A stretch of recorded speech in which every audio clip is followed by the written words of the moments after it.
The ethereal engineer is something of a mad scientist or nutty professor. I mean, just look at what he's wearing. Never satisfied with his current level of knowledge, he's always searching and learning and using what he learns to tinker with his creations, slowly turning them into ever-increasingly dangerous monstrosities. In practice, the build plays a lot like a necromancer, where you just sort of sit back and let your automatons do most of the damage. But I did throw in archery and one-handed just to have something to do and feel like I was contributing to fights, but that is entirely optional and up to you.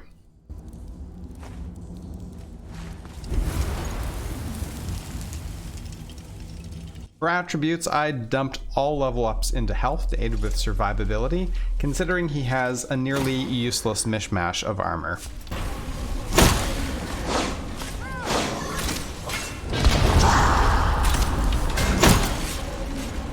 Pretty much anything goes as far as stones and powers are concerned, but anything that'll bulk up your defenses would definitely be most welcome.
Now, of course, this build is all about the gear. We've got whips made of pure light, bracelets that create magical shields, boots that make us impervious to fall damage, and can rocket us across the sky in an incredibly dangerous and uncontrolled manner.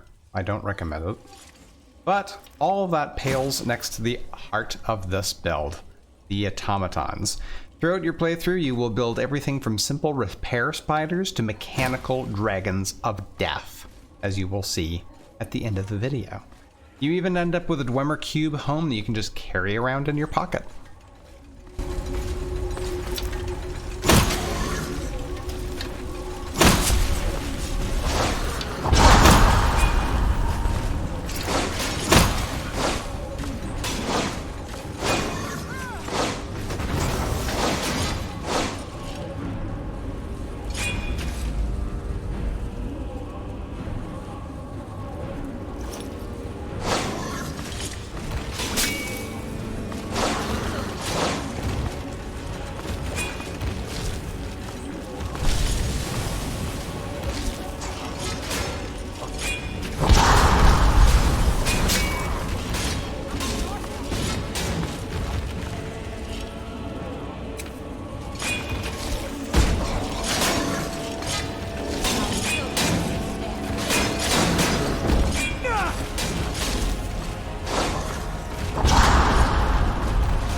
For the perks and the skills, it must be noted up front that we need Enchanting to be at 100 to be able to build the very best automatons the Time Lost Dwemer mod has to offer. However, there is no need to actually put any perk points in there, so I didn't bother. Smithing is a different story. I put Mastery 1 out of 2, Merrick Smithing 1 out of 2, Arcane Blacksmithing, Magecrafter 4 to 4, and Dwemer Weapon Studies. Now, the last two there are additions made by the Time Lost Dwemer, so you have to make sure you have the patch that works with Ordinator, and those two basically allow you to make all the best automatons. Now, of course, at level 1, you're basically making spiders and these sort of like horse dog things. I don't know really what they're like, but what to call them, what they're compared to. But they work really well. I used them in the early part of the game, and they're really good at like charging in, basically. I don't know, I think they maybe headbutt things? I think that's their attack. Works pretty good. Next up, we have one-handed. Now this is, as I mentioned in the beginning, purely optional. I just did this so that I had something to do, some way to sort of not really defend myself, but I was able to do a little bit of damage. It didn't really help very much on Legendary, but if you play on lower difficulty levels, it'll work out pretty good. So for one-handed, I used Mastery 2 out of 2, Furious Strength, Disciplined Fighter, increasing damage and reducing the cost of power attacks, Thundering Blow, Aftershock, Clash of Champions 3 out of 3, Crosscut 2 out of 2, and Falling Sword. All of that pretty much helps your survivability. One thing that Clash of Champions does, now I'm not sure if the perk only applies to you, because when you hit an enemy with that, it reduces their attack damage. If that attack damage also applies to your minions, then you're actually helping them to survive a little bit by hitting them with that. But I'm not 100% sure if that's true. Next up is Archery. We got Mastery 2 out of 2, Long Shot 3 out of 3, Crippling Shot, Pinning Shot, Beacon Talon, Clean Kill, Quick Shot, Hailstorm, Ranger, and Focus on the Prey. Pretty much everything there is to just do as much damage as you can from a distance, because you're going to be staying back while your automatons are up front doing most of the damage. You can assist them with that. I used the ethereal bow that sometimes staggers enemies on impact, so that helped with keeping my automatons alive as well. And other than that, once again, it's pretty much just for, not so you don't have to just stand there and wait until your automatons kill everything. Last, we have Lockpicking, Mastery 2 out of 2, Lockdown, Hotwire, Percussive Maintenance, Wax Key, Locksmith, and seen this before. Now the Wax Key, Locksmith, and seen this before is just for making it a little bit easier to use Lockdown, which allows you to hack into Dwemer automatons that you come across, like hostile ones. It was really cool. That was actually my first sphere that I got as a follower, which you can use with Hotwire. So Lockdown allows you to hack into them and basically stop them from attacking you, and then Hotwire turns them into your follower. And that was the first sphere that I had following me around. I didn't actually build my first sphere, so that was really cool. And Percussive Maintenance works on any of the ones that you hack. So you can bash them with a mace and heal them, which is a really, really cool idea. So that is it for the perks and skills.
got your back. You go on ahead.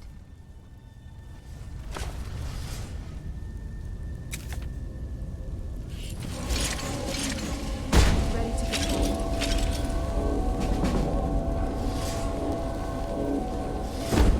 It's so good to see you.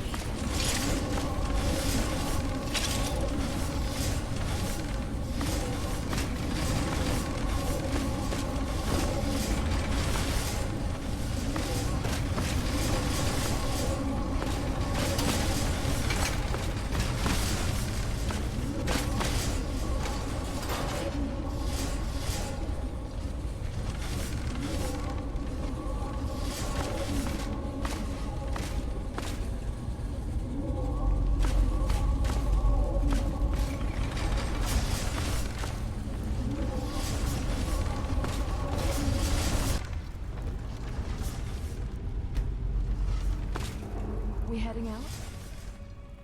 Let's get going.